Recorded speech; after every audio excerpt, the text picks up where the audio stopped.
Bienvenidos a la clase de Contabilidad Gerencial, Estado de Flujo Efectivo. Nosotros hasta ahora hemos visto o analizado o construido básicamente el estado de situación patrimonial entre dos momentos: el estado de evolución del patrimonio neto y el estado de resultado. Pero nos falta ver, hasta ahora hemos visto cómo han cambiado los activos y los pasivos, cómo ha evolucionado lo que es de los propietarios, es decir, el patrimonio neto, cómo, digamos, ha generado el ente sus recursos económicos, pero nos falta ver cómo ha evolucionado el flujo efectivo, es decir, cómo ha conseguido, dado origen, el dinero en efectivo o su equivalente, y cómo lo ha aplicado, es decir, en qué ha aplicado el efectivo obtenido. Entonces vamos a partir de lo que es el concepto de estado de flujo efectivo. Es básicamente el estado básico donde se muestra el efectivo generado y cómo se lo ha utilizado en distintas actividades operativas, de inversión y financieras. Va a mostrar las entradas y las salidas del efectivo en las distintas actividades del ente, y para eso vamos a tener que ver cuál es el efectivo al inicio y cuál es el efectivo al cierre. ¿Cuáles son sus ventajas? Evalúa su capacidad de la empresa para obtener este efectivo y sus equivalentes. Permite evaluar y comparar el valor actual de los flujos netos. Permite comparar con otros, entes para ver sus distintos tratamientos contables y facilita la proyección hacia el futuro de los flujos de fondos. ¿Qué es el efectivo? Entonces vamos a empezar de acá. Es el dinero en caja y los depósitos a la vista, el dinero en cuenta corriente. Lo que nosotros decimos, tenemos libre disponibilidad a la vista. También va a ser efectivo las inversiones mantenidas por una entidad a corto plazo que sean equivalentes, y para eso tienen que cumplir algunos requisitos. El primer requisito tiene que cumplir que sea de alta liquidez. Luego también que debe facilitar su conversión en efectivo, es decir, que no haya ningún impedimento para que sea convertido en dinero, en pesos. No tiene que tener riesgo significativo en cambio de valor, realmente que sea perjudicial. Y lo otro, que tiene que tener un plazo corto, y ahí donde tenemos que centrarnos. Por ejemplo, el más común es el plazo fijo. Tenemos que ver que esto tenga un plazo corto, pero no un plazo corto en relación a, a su vencimiento, sino su plazo corto con respecto a su fecha de adquisición, lo que nosotros decimos la fecha de imposición. Tenemos que mirarnos y fijarnos la fecha que estamos haciendo este estado y decir que esa imposición, esa creación, tiene que ser anterior, o tiene que ser, mejor dicho, tiene que ser menor a 3 meses, 90 días. Causas que hacen esta variación del efectivo: actividades operativas, actividades de inversión y actividades financieras, y los resultados financieros y por tenencia. ¿Cuáles son las actividades operativas? Básicamente los de las ventas cobradas menos los gastos o costos pagados. Las de inversión son la aplicación en compras de activos fijos, es decir, bienes de usos, o al revés, el origen por la venta de bienes de uso. Actividades financieras por la obtención de préstamos, orígenes, o el pago de préstamos, aplicaciones, o también el aporte de los propietarios, que sería un origen, o los pagos de dividendos, que serían una aplicación. También los resultados financieros y por tenencia, si por ejemplo las diferencias de cambio si tuviéramos moneda extranjera. Acá vemos una estructura básica de un flujo efectivo. Acá lo que tenemos que ver es este efectivo al inicio. Como ustedes verán ahí en la ficha, en la filmina, ven acá, yo se los voy a remarcar, el efectivo al inicio. A ver si esto funciona. El rotulador, voy a poner un colorcito. ¿Ven? Este efectivo al inicio. Pero este efectivo al inicio puede estar modificado por un área. Entonces lo corrijo y ahí lo comparo al del cierre. Del cierre el que estoy haciendo. Y ahí sí tengo la disminución o el aumento. Es decir, disminución cuando hubo en realidad aplicación. Y aumento cuando hubo orígenes. Y las causas ya hemos dicho, yo ya las mencioné: operativas, de inversión o financiera.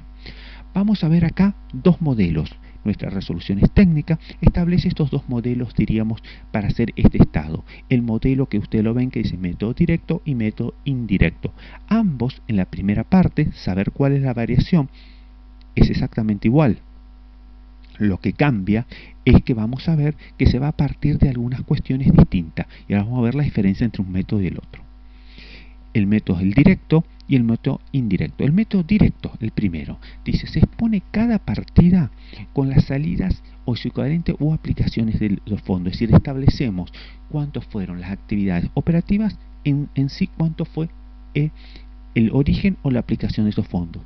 Y operativas de inversión y financiera. En cambio, en el método indirecto se establece que se parte de algo, se parte del estado de resultado, y de ese estado de resultado se va eliminando de las actividades las cosas que no son operativas, es decir, se los va dejando por los valores netos.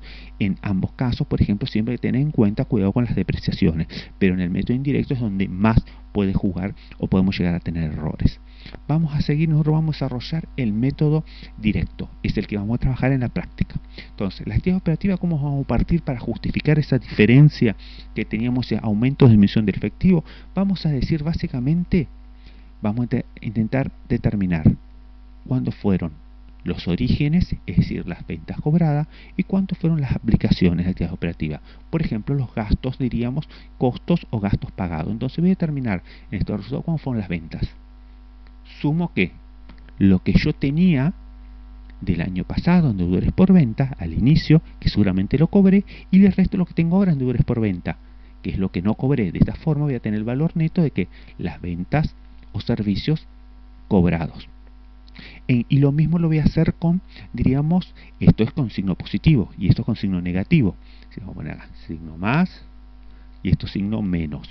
¿Por qué? Porque estos son aplicaciones. Entonces, ¿cuál fue el costo de los gastos pagados? Básicamente, lo que dice el estado de resultados, más lo que pagué de años anteriores, menos lo que no he pagado este año. Pero sí tengo que tener en cuenta acá, ¿ven? Porque esto lo encuentro todo en el estado de resultados, en las cuentas del pasivo. Pero acá puedo tener variaciones en los bienes de cambio. Entonces tengo que saber si yo no he, en este caso, aplicado para, digamos, conseguir un aumento de los bienes de cambio. O al revés, no tengo una disminución porque he obtenido fondos liquidando esto. Ahí tengo que tener cuidado. Seguimos. Tenemos que tener lo mismo con el tema de los gastos en personal, de intereses por la financiación, básicamente de los proveedores, no de préstamos, eso va en otro lado. También tenemos el impuesto a ganancias, que es netamente operativo, y también los cobros de intereses que yo tengo de ¿quién? De los créditos por ventas. Aumento o disminución, eso lo tendré que ver después. Bueno, vamos a ver acá. Actividades de inversión. Yo había dicho que de inversión en el tema de los, por ejemplo, el activo fijo, los bienes de uso. Entonces, cuando yo tengo la adquisición de bienes de uso, que tengo aplicaciones. Cuando tengo cobro, es decir, que he vendido bienes de uso, tengo orígenes. Por lo tanto, ¿cómo voy a saber si yo tengo aplicaciones? Digo, ¿cuánto es en el anexo de bienes de uso? Las altas. Si yo pagué algo del año pasado, es una aplicación también. Y le voy a restar lo que estoy debiendo. Por lo tanto, porque esto no se pagó. De esta forma tengo el monto total de aplicaciones de altas en bienes de uso. Y cuando tengo los orígenes, que van a ser las ventas de bienes de uso, me fijo si hay montos de venta. Si yo cobré algo del año pasado que había vendido, y le resto lo que no he cobrado. Y así sucesivamente con todo. También esto puede pasar con la participación de sociedades que yo tengo en otras empresas, en la misma metodología. Ahora vamos a actividades financieras. Yo había dicho que actividades financieras tengo que tener cuidado. ¿Cuántos son orígenes y cuántos son aplicados? Cuando yo obtengo préstamos, son orígenes. Cuando yo pago préstamos, son aplicación. Por lo tanto, lo vamos a determinar de la misma forma, con la misma lógica. ¿Qué más vamos a tener? Cuando yo obtengo de los propietarios aportes, son orígenes positivos. Y cuando yo le pago, restan, son aplicaciones. Con eso tenemos también el último punto, que tenía que ver con las diferencias de cambio. Acá tengan cuidado, básicamente, si esto forma parte de las diferencias de cambio o de cotizaciones, tienen con lo que dice el estado de resultado. Acá dice menos lo que corresponde al equivalente efectivo. ¿Por qué? Porque yo una parte, si ya lo tenía explicado arriba en la diferencia, si tenía moneda extranjera como equivalente efectivo, a lo mejor esto no aparece. Entonces tengo que tener cuidado con esto. Esto se ve más en la práctica, más que para explicarlo cómo se hace. Bueno, los esperamos en la próxima clase, que va a ser un ejercicio práctico, el número 17, donde vamos a aplicar toda esta teoría que vimos, con el origen de aplicación de fondo, que es para intentar armar uno. Bueno, muchas gracias y los esperamos.